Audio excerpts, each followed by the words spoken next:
Antes de começarmos a falar sobre a aprendizagem significativa, que é o tema que nos trouxe aqui hoje, eu vou ler um trecho de Provérbios, que é um dos meus textos favoritos da Bíblia, que diz o seguinte, Provérbios 3, de 1 a 8. Meu filho, não se esqueça da minha lei, mas guarde no coração os meus mandamentos, pois eles prolongarão a sua vida por muitos anos e lhe darão prosperidade e paz. Que o amor e a fidelidade jamais o abandonem. Prenda-os ao redor do seu pescoço, escreva-os na tábua do seu coração. Então você terá o favor de Deus e dos homens e boa reputação. Confie no Senhor de todo o seu coração, não se apoie no seu próprio entendimento. Reconheça o Senhor em todos os seus caminhos e Ele endireitará as suas veredas. Não seja sábio aos seus próprios olhos. Tema ao Senhor e evite o mal. Isso lhe dará saúde ao corpo e vigor aos ossos. Teve uma época na faculdade que eu andava com um colar. Eu inventava amarrações de fio com um recadinho dentro, que era um porta-versículo, que os alunos chamavam de porta-segredo. Eles queriam, porque queriam saber qual era o segredo que estava ali enrolado. Mas era um versículo. E era sempre esse versículo, porque eu gosto muito de ler e reler esse versículo. Por vários motivos, mas eu gosto muito da palavra de Deus dizer, não confie no seu próprio entendimento, porque a gente confia bastante no nosso próprio entendimento, assim como nós confiamos bastante nos nossos olhos, né? Tem uma coisa que a gente não duvida dos nossos olhos, né? Então, eu acho interessante essa palavra, assim, de lembre-se que você está entendendo, sim, alguma coisa, mas não tudo. Então, nunca se esqueça de que nosso julgamento é sempre parcial, né? E hoje que a gente vai falar tanto de julgamento, de aprendizado, é interessante ter esse memorando, né? Que às vezes a gente tem muita certeza de uma coisa e tem mesmo de parte dela, mas ela não é toda, né? E outra coisa que eu gosto muito desse versículo, dentre as várias coisas, é isso de que existe alguma coisa que pode dar saúde ao corpo e vigor aos ossos, porque, gente, é impressionante como professor, é um trabalho assim para os fortes, não é? Não, é porque é impressionante como é um desgaste absurdo mesmo. A gente fica exposto a muita gente, a gente sabe da realidade hoje de sala de aula que é muito difícil, então eu acho muito revigorante ter alguma coisa assim que fale de vigor aos ossos, né? De restituir saúde. Então, eu gosto muito desse texto, me faz muito bem, e me ocorreu de começar, então, compartilhando esse texto com vocês. Eu vou fazer uma oração e aí damos início, tá bom? Senhor, muito obrigada pelo cuidado do Senhor com as nossas vidas, não só com as nossas vidas, mas com a vida dos nossos familiares, das pessoas a quem o Senhor tem nos ensinado a amar. Pedimos humildemente que o Senhor continue conosco, honrando-nos com a Tua presença.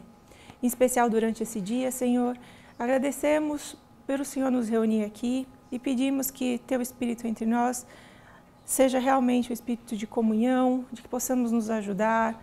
As tarefas do educador são tão difíceis, então pedimos que esse momento seja um momento em que nos encontramos, nos fortalecemos mutuamente, conversamos e, de fato, fazemos valer esse tempo que foi separado, que de alguma forma e por N motivos o Senhor nos trouxe aqui. Que seja então um momento agradável à Tua presença. E tudo isso lhe pedimos humildemente no nome de Jesus. Amém. Então, vamos lá. Vamos falar sobre aprendizagem significativa. Deixa eu trocar isso aqui. Alguém muito sensatamente observou que o ar-condicionado está desligado, porque como estamos com uma temperatura mais amena, não ligamos o ar. Mas aí se alguém precisar que ligue o ar, aí nos comunique, certo? Se começar a esquentar. E aí depois, se estiver muito frio, nos comuniquem se a gente precisar diminuir. Então, ok. Vamos começar hoje, então, a conversar sobre aprendizagem significativa. E a grande questão é por que vamos falar sobre isso. Então, por que vamos falar sobre isso? Por que estamos aqui reunidos para falar sobre aprendizagem significativa? A gente não podia simplesmente liberar um texto? Isso é uma questão de metodologia? A gente não poderia liberar o texto? Por que vocês precisam vir até aqui?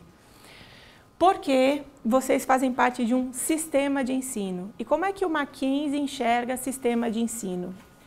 Quando a gente ouve na cultura brasileira sistema de ensino, e quem diz isso não sou eu, é a Associação dos Professores de Livros Didáticos, porque o livro, só um parênteses, o programa de livro didático no Brasil é o maior do mundo, é o PNLD, certo? Eles dizem que quando a gente ouve sistema de ensino no Brasil, do que é que a gente lembra imediatamente? Do que vocês lembram imediatamente quando vocês ouvem sistema de ensino? O que vocês lembram?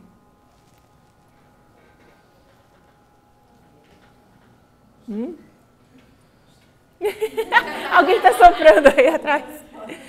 A gente lembra de vestibular, não lembra? Lembra de cursinho, não é isso que a gente lembra? A gente lembra de apostila. Apostila é a lembrança mais imediata. E, de fato, é isso mesmo. O sistema de ensino no Brasil surgiu com os cursinhos, certo?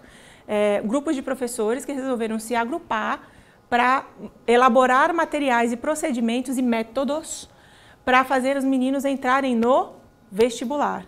Então, é isso mesmo, surgiu assim. É um fenômeno tipicamente brasileiro, não existe em outro país uma coisa chamada cursinho. E aí eles montaram, então, essa metodologia, colocaram ela em forma apostilada, e aí o professor recebe a apostila, a aula, o como dar aula, tudo isso vem num pacote para ele. Isso é uma versão de sistema de ensino que é a mais comum no Brasil. Não é a do Mackenzie, certo? O Mackenzie não é sistema nesses termos. A começar do fato de que trabalhamos com livros. O fato de estar espiralado é só uma questão logística. É mais fácil quando a gente vai fazer errata e reimprimir, é mais fácil a gente tirar a página e trocar se ela for espiralada do que se for brochura.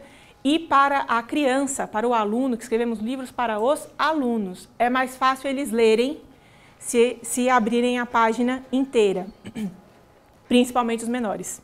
Quem aqui é de infantil e Fundi 1 sabe disso. Então, por isso que a gente escolheu o material espiralado, mas para nós ele é escrito como livro. Então, essa é uma primeira diferença, mas essa não é a diferença mais importante. A diferença mais importante é o que significa a palavra sistema. Sistema vem do grego e significa levantar conjuntamente. Isso que significa sistema. Então, vocês estão aqui hoje, num sábado, porque vocês foram convidados e vocês aceitaram o convite de, junto com o Mackenzie, levantar um plano de ensino, uma ideia de ensino conjuntamente. Que ideia é essa? Que ideia de... Que concepção de ensino é essa? É uma concepção cristã, certo? Vocês vieram aqui porque vocês falaram assim, olha, gosto dessa ideia do Mackenzie de uma educação cristã. Quero saber o que é isso, quero fazer isso junto com eles, então nós vamos nos reunir para fazer isso conjuntamente. E o que é essa educação cristã? O que é educação cristã? Educação cristã, ela se caracteriza basicamente, toda educação, se você está numa educação, o que é importantíssimo? É o que se ensina e o que se aprende, não é? Essas são as duas questões mais importantes numa discussão educacional. Só que tem uma outra que é uma discussão prévia. Você só pode ensinar ou aprender aquilo que existe. Não é? Assim, é tão prévio que a gente nem pensa, mas é isso, né? A gente só pode ensinar e só pode aprender aquilo que existe. Então, uma educação cristã, ela se caracteriza por acreditar que tudo que existe, existe porque Deus existe primeiro. Essa é a grande diferença. E isso pode parecer uma coisa assim, sabe? Como diriam os nossos alunos de 8 anos de idade. Mas não é, isso é uma coisa muito séria. Por quê? Desde a Grécia, e tem professores também do ensino médio, se algum deles for de história ou de filosofia, por favor, me ajudem. Desde a Grécia, existe uma discussão muito grande entre os filósofos, entre da onde vem tudo que há. E duas linhas eram as mais comuns. Uma linha era deísta, acreditava que havia um ser primeiro, Aristóteles chamava de motor primeiro, Platão chamava de demiurgo.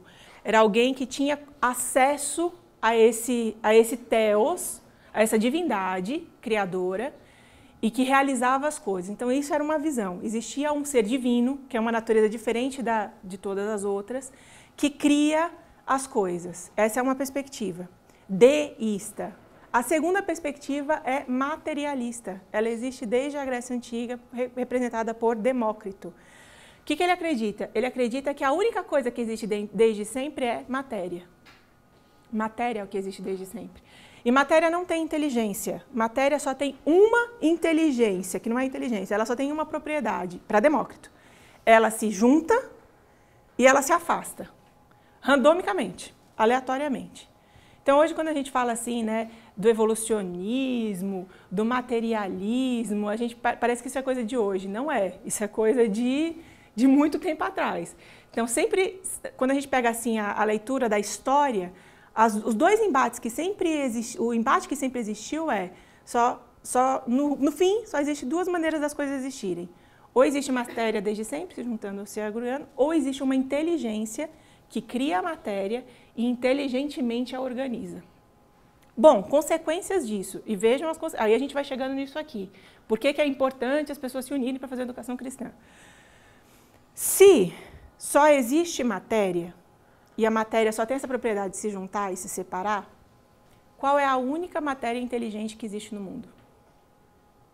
Que vocês conhecem? Qual é a única matéria que que juntou e deu inteligência, assim, que a gente conhece? Nessa perspectiva não existe divindade, existe só matéria se juntando e se separando. Então, qual foi a matéria que se juntou e virou matéria inteligente? Qual foi? A gente. A gente foi a matéria que foi se juntando e aí, de repente, randomicamente, alguma coisa aconteceu e a gente desenvolveu inteligência. Se nós desenvolvemos inteligência, quando vocês olham assim, o sistema solar que a gente ensina para os nossos alunos, desde o infantil, né, fala da estrela, da lua, do sol, que cor é o sol, que cor é o céu. No Fundamental 1, que a gente ensina o sistema solar, faz com eles em bolinha de isopor, faz em massinha. No Fundamental 2, que começa a mostrar como que é estudado. No ensino médio, quando a gente coloca a física em cima disso. Todos nós, se existe uma ciência do sistema solar, se existe uma maneira de a gente organizar o sistema solar, então o sistema solar é uma coisa inteligente, certo? Se você consegue rastrear matematicamente, existe inteligência ali, não é? Existem relações. Não é fantástico que, que tudo não fique se batendo assim aleatoriamente? Não, porque existe força de gravidade, porque existe uma relação de forças que mantém em distância. Pode colidir, mas isso pode ser mapeado porque existe uma trajetória. Não são coisas inteligentes essa? Então, se nós somos a única matéria inteligente que existe, então quem é responsável pela inteligência do sistema solar? Gente, vocês assistiram Interestelar? Quem assistiu? Eu vou dar o spoiler, certo? Para o bem da pedagogia. Eu vou dar o spoiler do filme. É exatamente a tese do Interestelar. Qual é a tese do Interestelar? A gente tem um problema de gravitação universal, de gravitação. A Terra está com o eixo de gravitação dela alterado, de rotação, desculpa, alterado, por causa de um problema gravitacional. E ela está acabando. E alguém precisa resolver esse problema. E aí uma menina percebe que os livros da casa dela estão caindo numa sequência que ela percebe que é uma sequência inteligente, essa sequência. E ela fica... Bom, filme, né? Porque se eu fosse uma menina de 6 anos de idade e livros começassem a cair na minha estante na sequência, eu estaria na cama dos meus pais em 3 segundos. A última coisa que eu ia fazer... Isso aqui parece um código Morse, a última. Mas no filme, a menina faz isso, é quem eu gostaria de ser quando era criança. E aí ela descobre que é uma localização, é uma coordenada. E ela pede para o pai ir com ela nesse lugar. Quando eles chegam lá, é uma base da NASA, desativada, mas que na verdade está bem ativa. E aí eles descobrem que a NASA está enviando uma nave e está procurando um lugar que possa resolver esse problema gravitacional, que está com grande concentração de gravidade. E aí ela recebe uma outra informação da estante, que é justamente que lugar é esse, que a NASA não estava conseguindo calcular que lugar é esse. E ela recebe justamente a coordenada. E o pai dela é, assombrosamente, um piloto aposentado de espaçonave. E aí ele vai, né? É claro, não é? E aí ele vai para esse lugar. E o que é esse lugar? Esse lugar onde está uma grande concentração de gravidade é um lugar em que o espaço e o tempo, já que tudo é matéria, é um pouco do que até o Stephen Hawking acreditava. Se tudo é matéria, então tudo tem que ter saído de uma partícula. Certo? Assim, fazendo raciocínio lógico, tudo tem que ter saído de uma partícula. Então, que é a teoria de tudo. Até fizeram um filme com esse nome por causa disso. Tudo tem que sair de uma coisa só. E aí, então, tem que existir algum lugar em que o universo inteiro retrocede. Ele volta a ser uma partícula só. E esse cara vai justamente para este lugar em que não existe tempo, não existe lugar. Ele consegue acessar todos os lugares e todos os tempos. E aí é ele que está escolhendo a estante da filha dele e passando as informações para ela. É ele nesse lugar. E aí ele passa a fórmula que ela precisa para descobrir como resolver o problema gravitacional. Então, sabe qual é a tese do filme? A tese do filme é, sabe o sistema solar que a gente vê, a gente ainda está tentando estudar e está tentando entender? Quem fez isso foi a gente no futuro. Essa é a tese do filme. Sabe outra coisa interessante? Uma vez eu tive um privilégio de assistir um embate dos cientistas. É bem interessante, porque eu sou formada em letras e pedagogia. Mas eu gosto bastante da parte de letras também, né? Eu gosto muito de ficção, enfim, Ender's Game, leio tudo isso. Aí eu lá no congresso e os cientistas falando com toda a seriedade das teses, de como o mundo foi formado e tudo mais. Eu falei, gente, isso parece tanto literatura. mas assim, não era, né?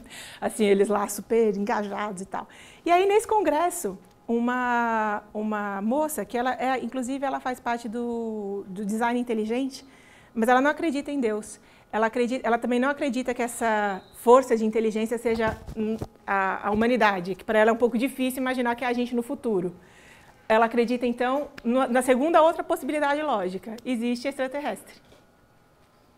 É isso que ela acredita, certo? Existe outra matéria inteligente que a gente não conhece, que é o ET, que é responsável por isso tudo. E ela falou assim, e sabe, olá, a mesa, eu saldo a mesa, assim, conversa assim, acadêmica, séria. Eu acredito que a única explicação lógica, então, seja uma vida extraterrestre, tirando Deus da equação, né? Porque seria isso, se não existe divindade, então, logicamente, essa é a outra opção. Então, é a gente.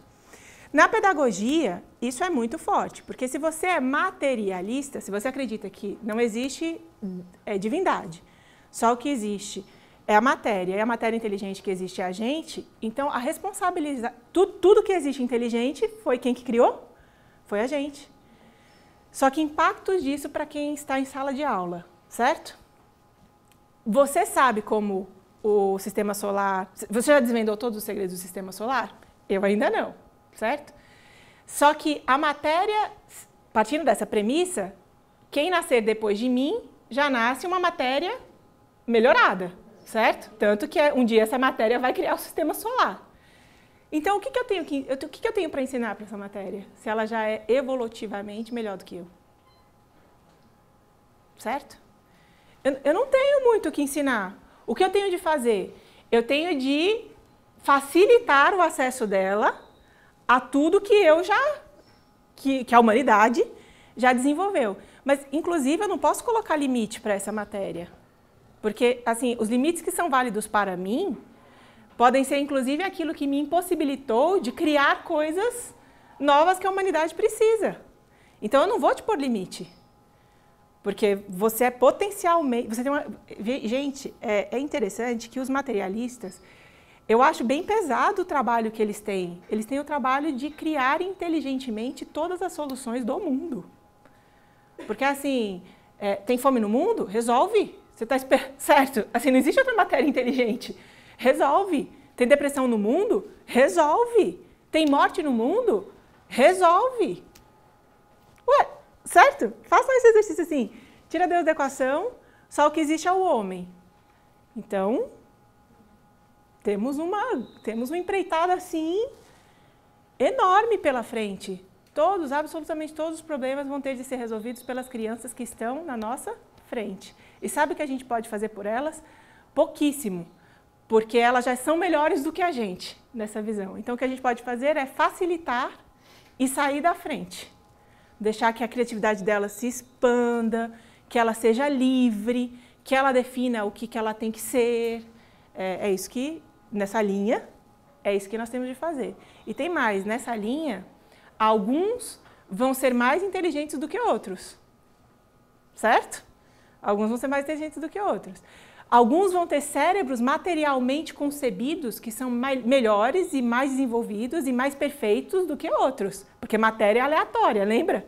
Matéria é aleatória. Então, assim, vocês sabem que eles congelaram o cérebro de Einstein, né?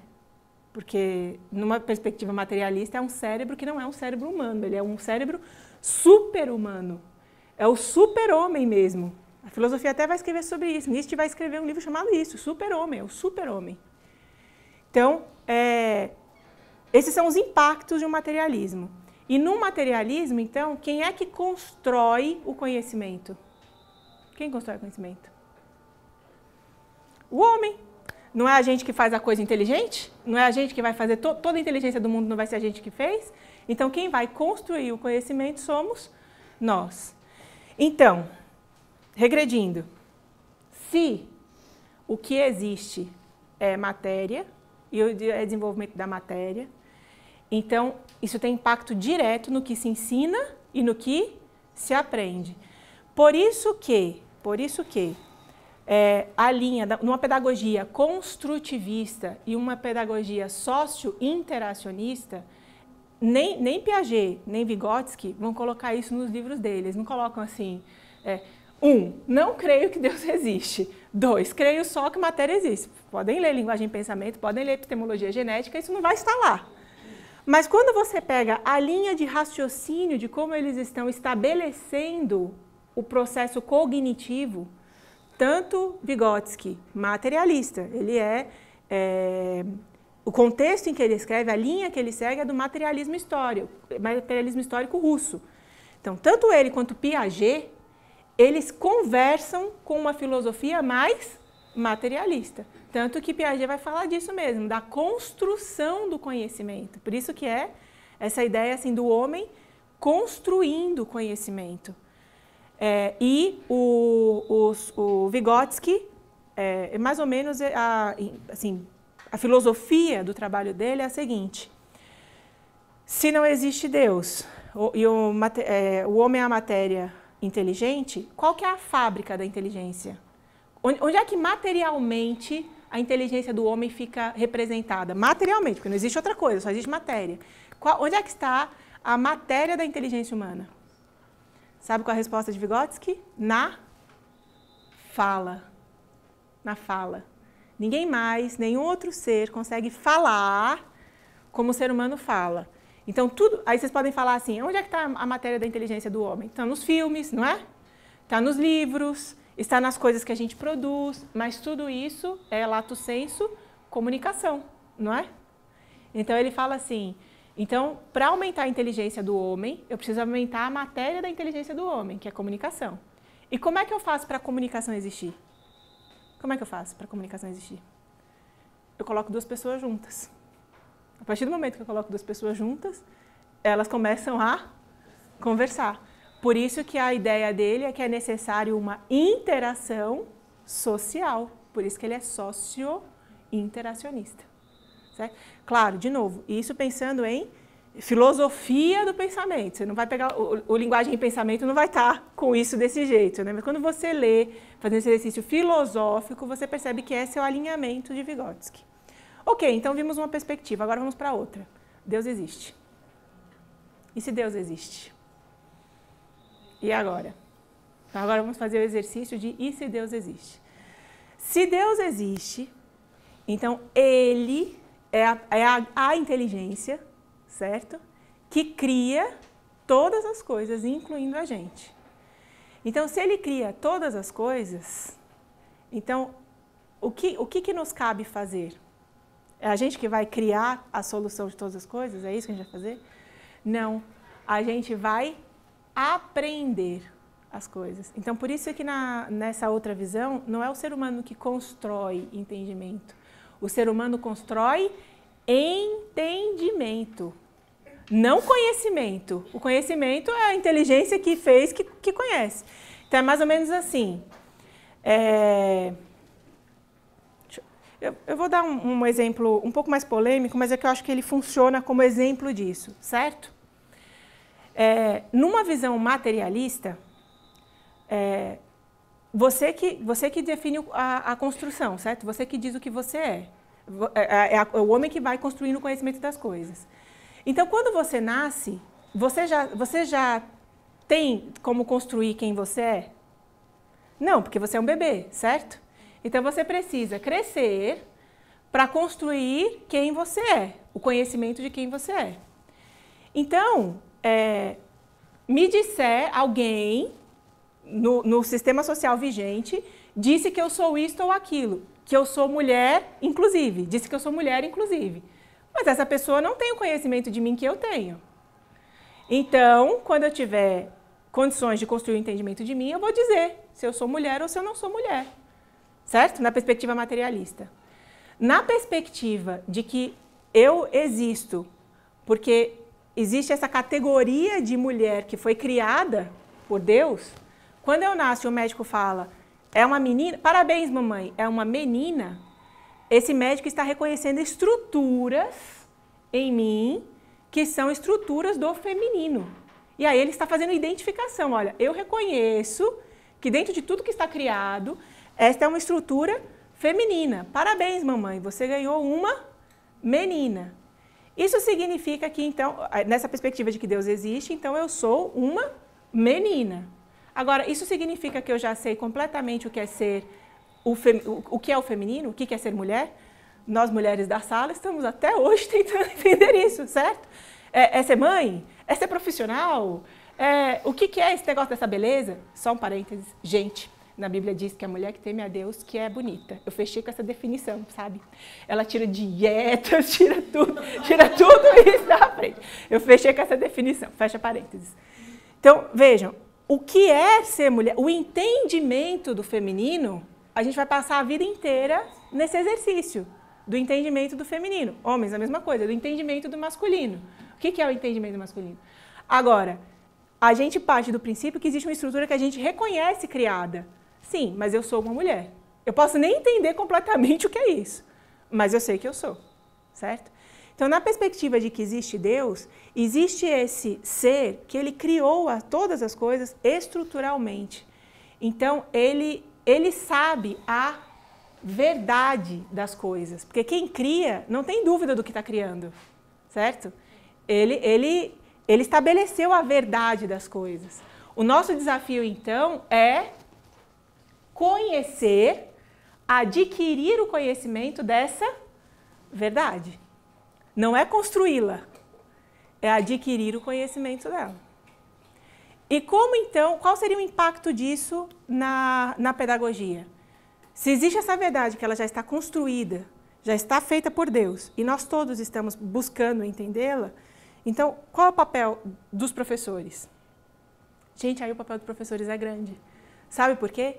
Porque a gente, hoje, acumula tudo que todos que vieram antes de nós já descobriram, já reuniram de entendimentos.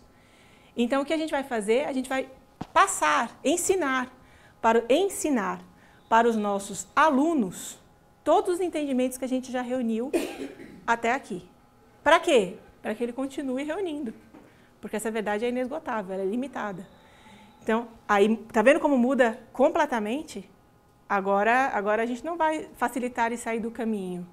Não, a gente tem um trabalho grande a fazer, de passar tudo aquilo que já adquirimos de entendimento para ele, por um lado, e por outro lado, apontar a existência da verdade para ele, para que ele continue tentando descobri-la. O que eu acho, gente, de uma honestidade, porque eu faço a seguinte pergunta para vocês. Quem hoje está lendo todos os artigos que saem no Google Acadêmico com a atualização das nossas disciplinas? A gente não consegue, certo? Então, como é que a gente diz para o aluno que, olha, o que você precisa saber sobre isso é isso e acabou? Eles não falam assim, olha como eles têm uma visão de que se eles souberem o que a gente sabe, não há mais nada para eles saberem. Não é? eles falam, principalmente o Fundi 1, eu acho que é o que fica mais claro isso. Eles falam assim uns negócios interessantes pra gente. Ah, professora, você já leu esse livro inteiro? Né?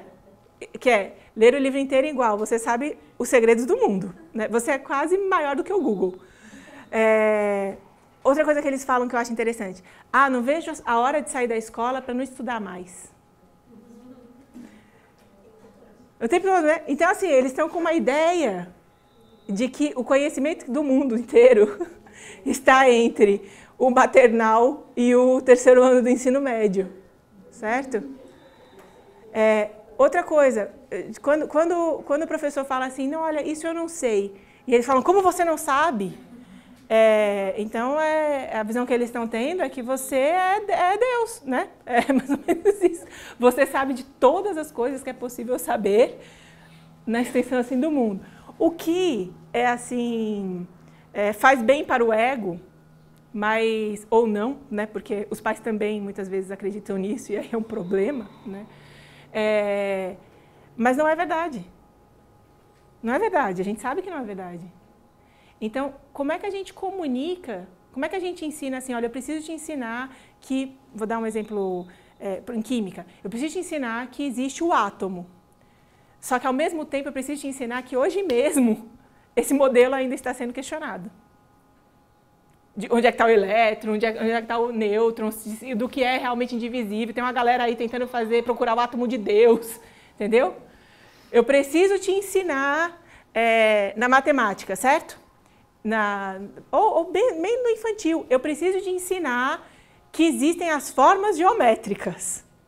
Só que, ao mesmo tempo, existe uma geometria não euclidiana que não reverbera que essas são as únicas formas que existem. E aí? Então, o desafio de uma educação cristã, nesse sentido, olha, eu preciso te ensinar que existe um Deus criador de inteligência infinita. E existe um monte de conhecimentos que a gente já adquiriu ao longo da humanidade estudando isso. Mas ele ainda está lá, viu? Ele está vivo, ele é presente. E você pode continuar interagindo com essa inteligência. E descobrindo. Tem coisas que eu ainda não descobri. Tem coisas que você vai descobrir. Mas eu vou te passar até aqui tudo o que eu descobri. Tudo que eu descobri até aqui eu vou te passar. Muda, tá vendo? Muda completamente a equação do que se ensina e do que se aprende, certo? E aí, o que acreditamos? Acreditamos que Deus criou o ser humano com uma capacidade cognitiva, uma cognição, que é capaz de se relacionar com Ele, Deus, que criou todas as coisas. E como é que esse Deus que criou todas as coisas se relaciona com a gente? Como é que a gente sabe que Ele existe? Segundo a Bíblia. A gente sabe que Ele existe porque Ele diz que Ele existe. Ele se comunicou com a gente. De que forma? Na Bíblia. E de que forma? Em absolutamente tudo que está criado. Existe alguma coisa nessa perspectiva que não seja a criação de Deus? Não. Então, tudo que existe é manifestação da presença dEle. Sobre qual dessas duas a escola se desdobra? Sobre essa, tudo que está criado. Esse é o âmbito da escola. As ciências estudam tudo que está criado, a matemática estuda tudo que está criado, a linguagem estuda tudo que está criado, todas as disciplinas, a geografia, a história, está sempre voltada para tudo que está criado. Só que existem essas duas perspectivas. Ele se relaciona com a gente internamente e externamente, que ele também se comunica com a gente individualmente. Então, a gente tem uma cognição que é capaz de interagir com o mundo criado à nossa volta e com o próprio Deus, que é a comunicação. Só um parênteses que eu acho isso muito interessante, esse negócio da comunicação, a filosofia da linguagem está até hoje se debruçando para entender. Porque a grande pergunta é, a gente não tem no corpo, principalmente a educação infantil, isso é uma informação bem interessante, a gente não tem no corpo um sistema que seja unicamente sistema de fala. Assim, um órgão que seja exclusivo de fala.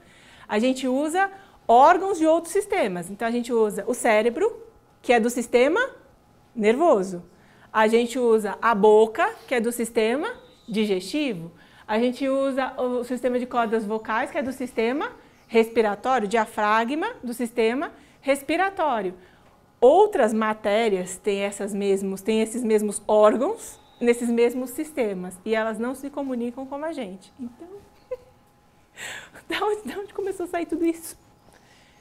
Isso ninguém explica. Assim, a filosofia, essa é a grande questão da filosofia da linguagem. Então, o que acreditamos é que temos uma cognição, Deus nos criou com uma cognição especial que nos permite interagir, nos comunicar com Ele e reconhecer tudo o que Ele criou.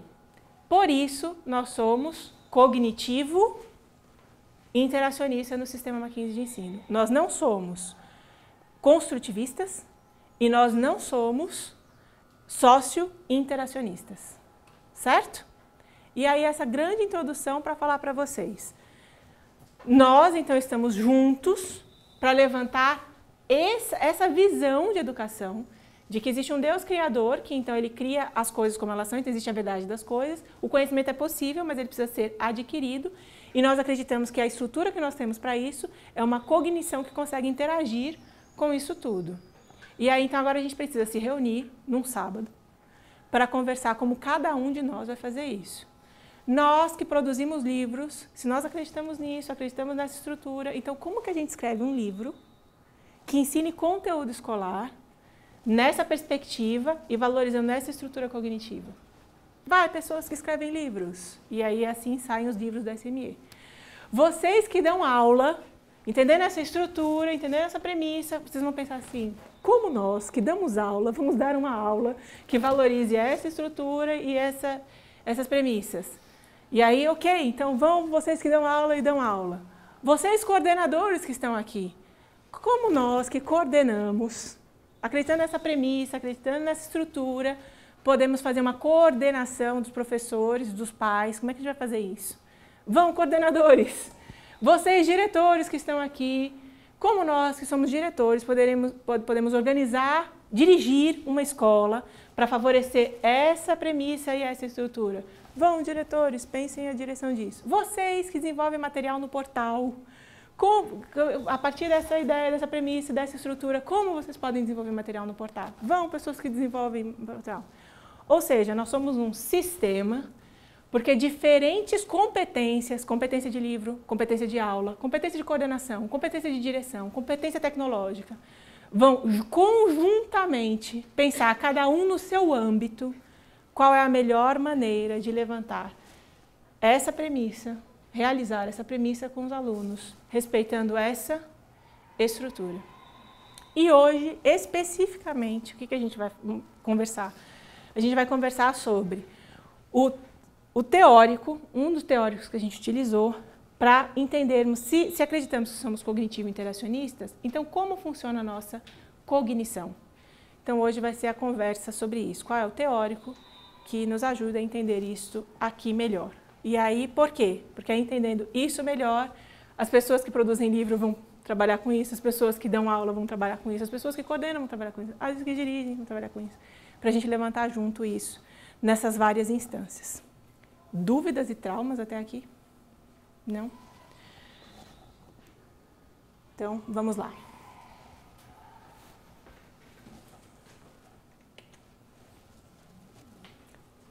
Como funciona a nossa cognição?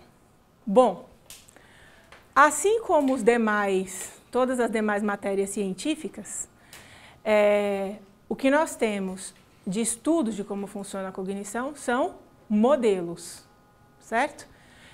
Até uma coisa interessante, a psicologia, o estudo, logia, né, da psique. O que é psique em grego? É a alma. Então, o estudo da alma, que é por excelência invisível, certo? Então a gente tem assim grandes anatomias do invisível. Assim como o átomo, ninguém nunca viu o átomo, certo? São modelos. Então, ninguém nunca viu a gravidade. A gente tem um modelo matemático, são modelos, a gente tem modelos. Mesma coisa da cognição. Então hoje a gente não vai falar sobre o que a cognição é. A gente vai falar como teóricos têm percebido, modelado, entendido que a cognição pode ser. E quem que a gente escolheu como um teórico para estudar a cognição? O David Ausubel. Ele foi a pessoa que nós escolhemos que traz um estudo de cognição.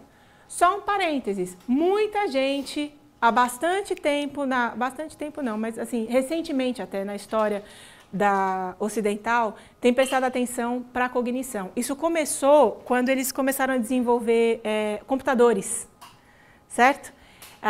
Quando esse desenvolvimento da ciência informática fez com que os psicólogos ficassem assim, em alta voga, porque eles queriam entender como funciona o cérebro humano para mimetizar isso na máquina.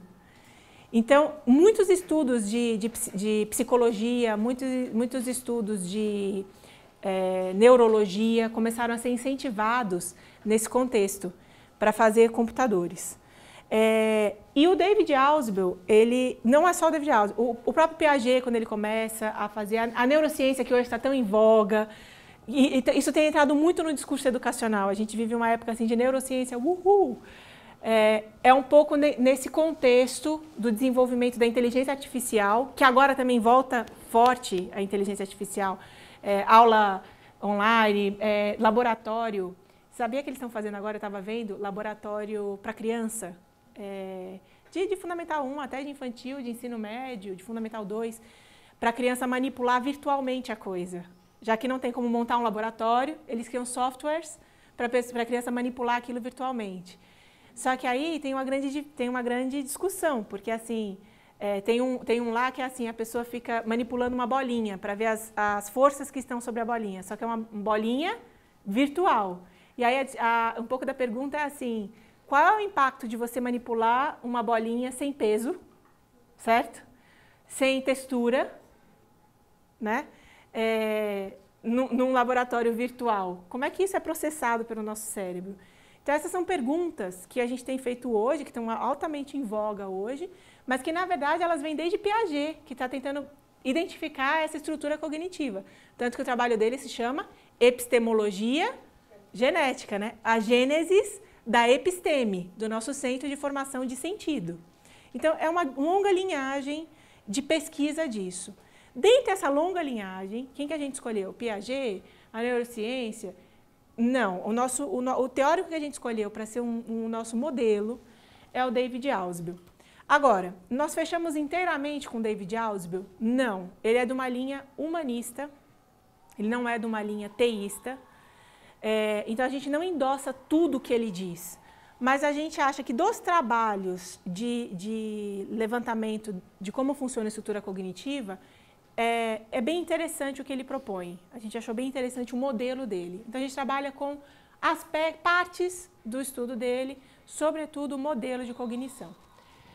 E quem é David Ausubel? David Ausubel é um psicólogo, certo? Que clinicava com crianças e ele era especialmente fascinado com dificuldade de aprendizagem, que muito nos interessa, já que somos educadores. E ele é de uma linha chamada cognitivismo clássico, que é o mais humanista, e ele tinha, na verdade, ele discutia o livro dele, que é esse livro aqui, Aquisição e Retenção do Conhecimento. Nesse livro ele discute, muitas vezes, com a teoria de Piaget, de cognição. Então ele debate bastante com Piaget a perspectiva de cognição, a ideia de cognição. E o que David Ausubel diz nesse livro? Ele não coloca nesses termos, mas a pergunta dele é mais ou menos a seguinte. Um aluno que tirou 10 com vocês numa prova antes das férias de julho, certo?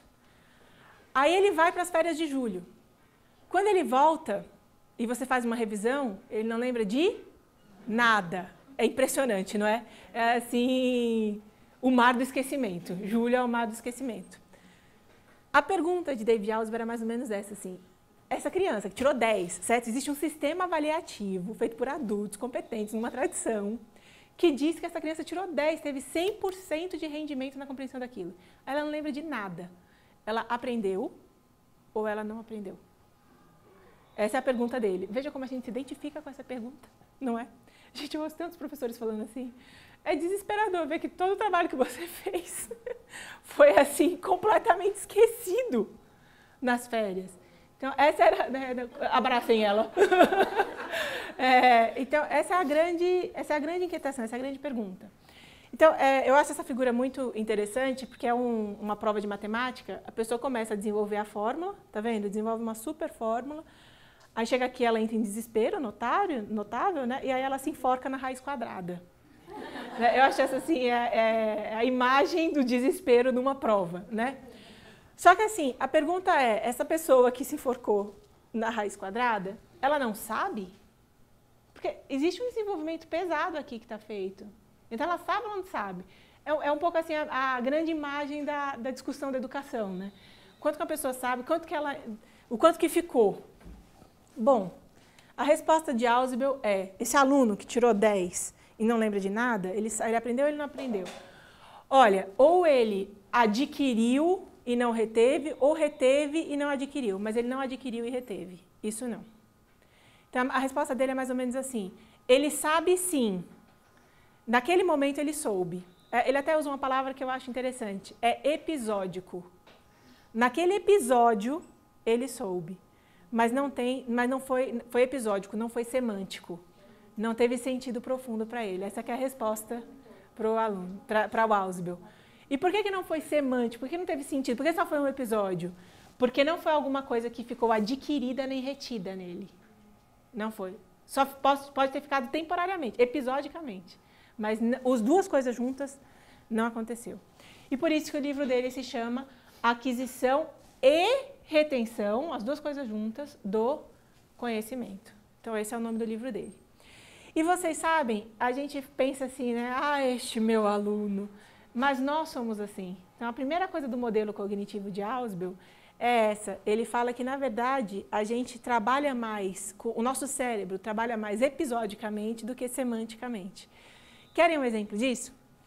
Deem uma olhada em tudo que está aqui ao redor de vocês. Façam esse exercício assim, de se movimentar um pouco na cadeira. Deem uma olhada 360, assim, sabe? Dá uma olhada. Tem alguma coisa aqui nessa sala que vocês assim, nunca tinham visto nada absolutamente desse jeito? Por exemplo, eu sou uma pessoa que provavelmente vocês não tinham visto, mas vocês me reconhecem dentro da categoria pessoa. Da última vez que eu chequei, eu estava lá. Então, não, certo? Eu sou uma pessoa desconhecida, mas eu sou uma pessoa. Não existe nada aqui. A mesma coisa cadeira. A gente podia nunca ter visto uma cadeira dessa, mas a gente reconhece isso aqui como cadeira. Lousa, tudo, certo? Então, a gente tem conhecimento disso. Se fosse uma prova de lixo que está na sala, a gente tiraria 10, certo? Aí vamos para um caso extremo. Hiroshima e Nagasaki, certo? Vem uma bomba, destrói tudo no exato momento em que a gente estava no metrô aqui de São Paulo. Quando a gente sair e voltar para cá, não existe mais nada disso aqui. A gente saiu no almoço, entramos no metrô, para almoçar bem longe daqui, caiu uma bomba, certo? Aí a gente sai do metrô voltando para cá. Quando a gente chega aqui, neste lugar que a gente está agora, nesse exato instante, está tudo dizimado. A gente sabe o que é tudo isso, certo? Gente, nesse instante, se tivesse tudo dizimado, eu não consigo fazer uma cadeira ficar desse jeito. Tipo, assim, me falta todo o conhecimento necessário para fazer uma cadeira ficar desse jeito. Eu sei o que é cadeira, mas eu não sei o que é cadeira. Ar-condicionado, então, a gente vai ficar, se depender de mim, algumas boas gerações da humanidade sem ar-condicionado, porque eu não faço ideia da elétrica, da engenharia necessária para fazer isso. Nem caixa de som, nem uma câmera, nem uma lousa. Então, vejam, de repente eu sou o aluno que, depois das férias, não está lembrando de nada. Não é interessante? Então, é isso que a Ausubel começa a perceber, que, na verdade, a gente tem um conhecimento de percepção episódico. O que a gente mais usa é o conhecimento episódico. E aí, a questão é, existe uma diferença entre o conhecimento adquirido e o conhecimento retido. E aí, a pergunta dele é assim, mas tem alguma coisa, por exemplo, eu vou pegar uma coisa mais prática, porque eu acho que fica mais fácil de entender isso. Depois eu vou para a sala de aula. Eu não conseguiria fazer uma cadeira desse jeito, realmente não conseguiria. Mas eu tenho noções de tricô, que eu amo a terceira idade, minha igreja é da terceira idade, não é? Eu acho a terceira idade máxima. Aí meus amiguinhos, eu faço aula de pintura com a galera da terceira idade, meus amigos em geral têm 70 anos. E eu faço parte de um grupo chamado As Tricoteiras. Então, assim, se eu precisasse, mesmo depois de Hiroshima e Nagasaki, Se eu tivesse um fio, se eu achasse um fio de cipó, um cipó remanescente, e achasse 2 galhos, eu consigo tricotar. Então, disso eu não tenho só uma percepção. Eu realmente conseguiria fazer um tecido como, claro, de mato, né? Mas assim, um tecido de fato. Seria o mais perto assim, se fosse um mestre carpinteiro, talvez ele conseguisse fazer uma cadeira desse jeito, era só ele ter madeira. Então, para ele, mesmo depois da bomba, ele continua, algumas coisas, poucas coisas, mas algumas coisas nós conseguimos fazer exatamente desse jeito. Porque aí a gente não tem só um conhecimento, é aquele aluno, porque também tem um aluno que, mesmo depois das férias, ele ainda lembra, esse aí.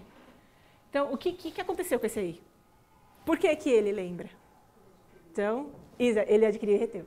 Então, essa é a pergunta do Ausubel. Então não é todo mundo que só adquire ou só retém. Então, nossa cognição, ela não é só episódica, ela também é semântica. E aí a pergunta dele é, e como é que funciona? Como é que você faz para tornar alguma coisa não apenas episódico, mas semântico também? Essa é a pergunta dele. Primeira coisa, então, que ele identifica. Aquilo que você adquire ou aquilo que você retém é sempre o conteúdo.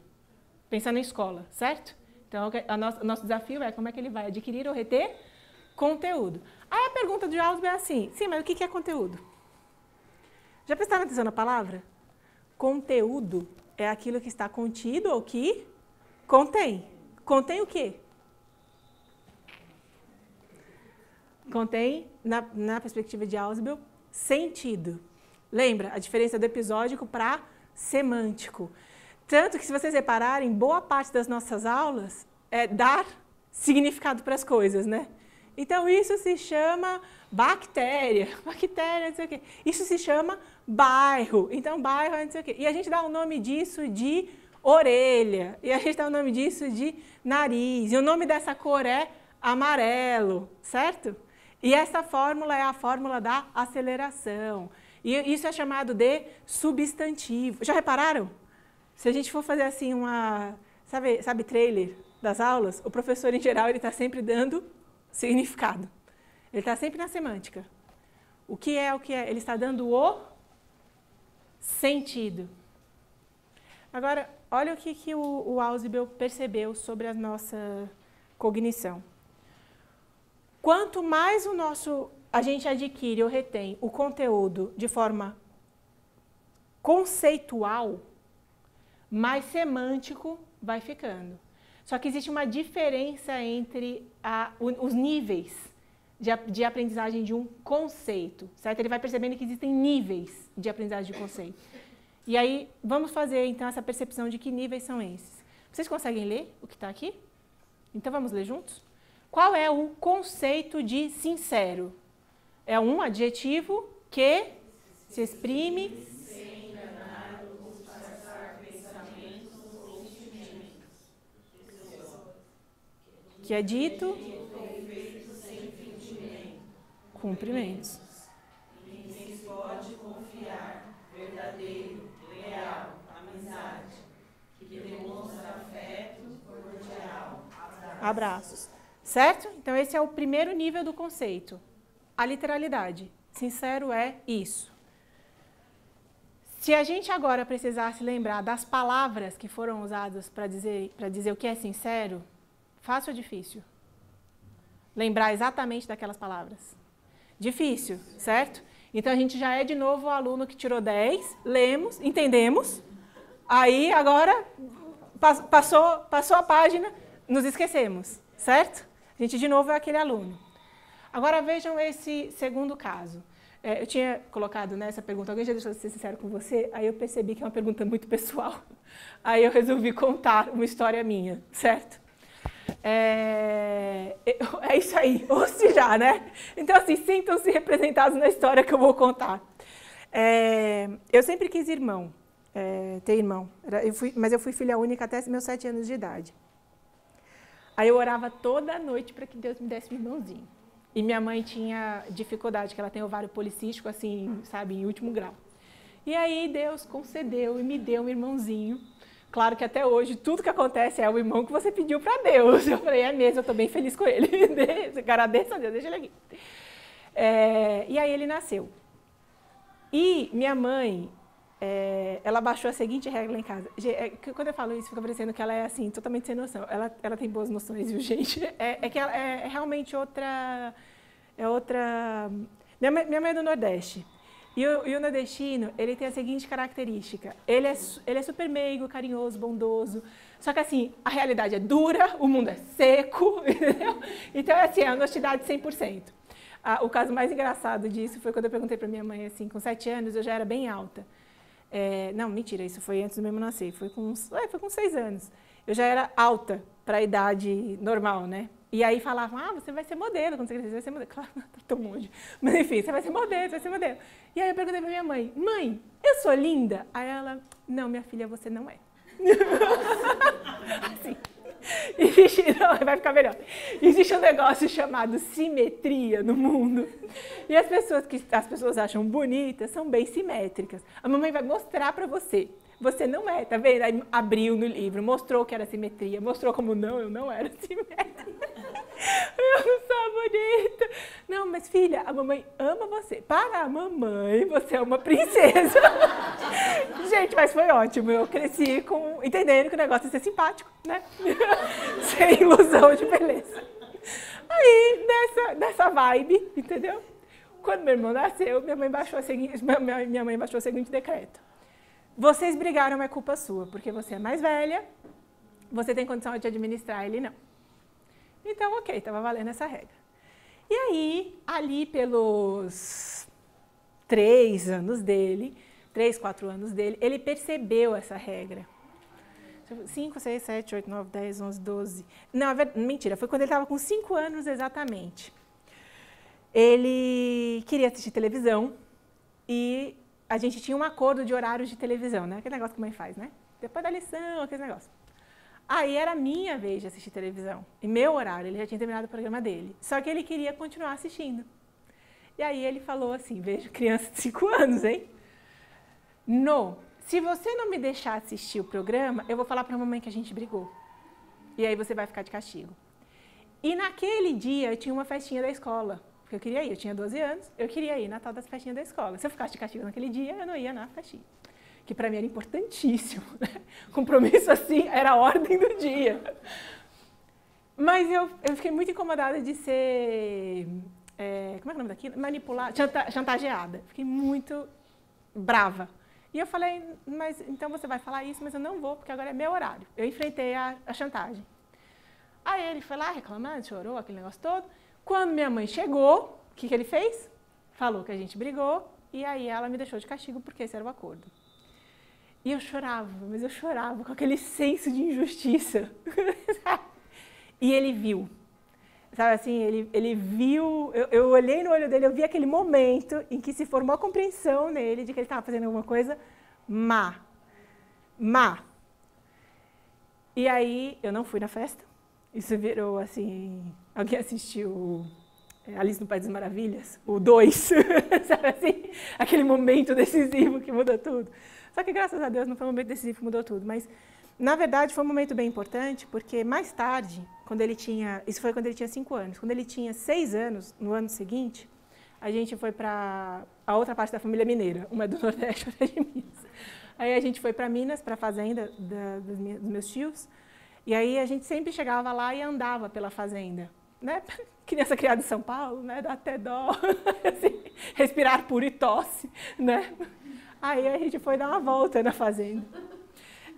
E aí a gente andando na fazenda, ele falou assim para mim, você me desculpa por ter feito você perder a festa? Ai, que bonitinho, né? Por você perder a festa. Aí eu falei, não, desculpa, não tem problema não. Aí ele falou assim, e você promete que a gente vai ser amigo para sempre? Ai, bonitinho, né? E aí, só para redimir meu irmão. Então, assim, foi isso que aconteceu, certo? Então, esse foi um episódio que eu percebi, assim, que houve falta de sinceridade da parte dele. Ok, por que acontece essa história? Se vocês tivessem de contar a história agora para mim, lembra que a gente leu? E aí, quem conseguiria dizer exatamente as palavras que a gente leu? Bem difícil. Mas e agora? Se eu pedisse para vocês, contem a história. Mais fácil, não é? Bem mais fácil. Então, olha como é interessante a nossa estrutura cognitiva. Esse a gente já é um aluno que, se não tirar 10 de novo, tira uns 7, né? Tira uns 8. O que mudou? O que mudou do conceito para a história? O que foi que mudou? O que teve a mais? Significado, exatamente. Ausubel também dirá que esse significado ele veio com carga emocional, certo? Na história tem o negócio da emoção, você visualiza. Aumenta significado porque aumenta significado de lugar, significado de pessoa, significado de conceito. E aí vem a carga emocional em cima de tudo isso. Aí você tem um pacote muito significativo, é isso mesmo. Mas para Ausubel, isso ainda não completou. Ainda está melhor, mas ainda não está completamente condensado.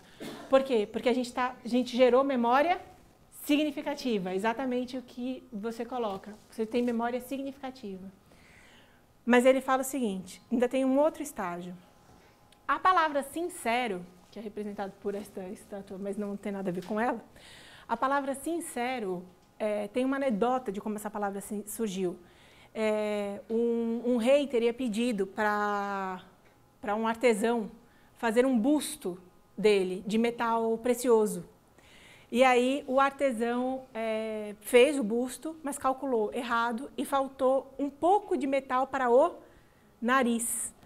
Aí o que ele fez? Ele ficou com medo de falar para o rei que faltou, porque o rei não acreditaria. Metal nobre, dinheiro, ele vai falar, esse rei vai achar que eu roubei.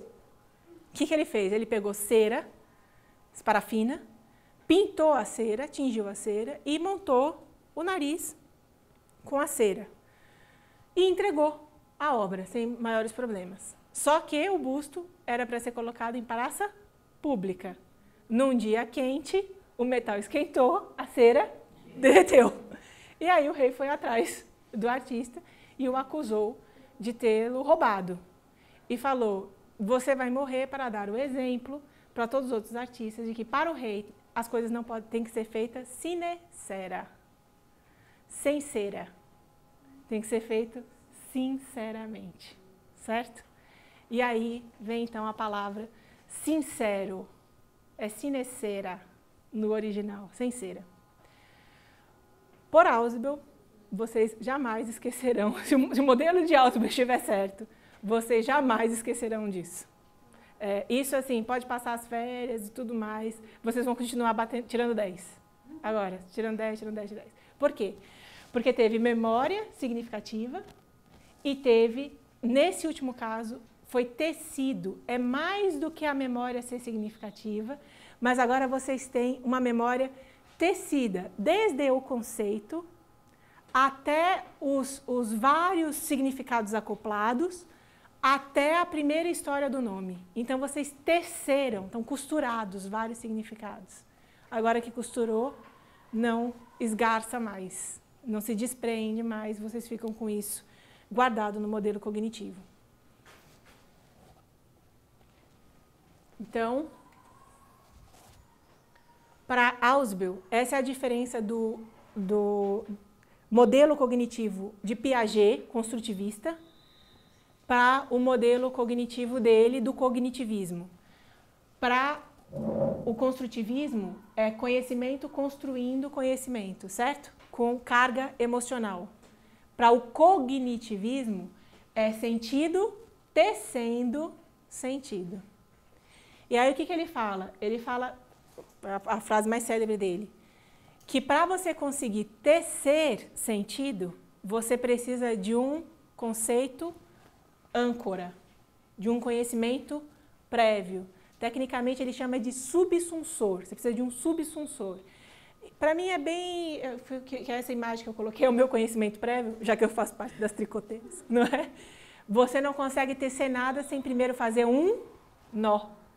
Você tem que ter aquele nozinho, que é o âncora. Dali, você vai puxando o tricô ou puxando o crochê, certo? Você precisa do nó. Então, para Ausubel, você só pode começar a tecer sentido e tudo mais se você pegar um conhecimento que já está lá. Então, o que ele fala, a frase célebre dele é: o que importa mais é o que o aluno já sabe. Porque só em cima disso que ele já sabe que você puxa a âncora, é o conceito âncora, para você ir trazendo o que ele ainda não sabe, de maneira que fique tecido na existência dele.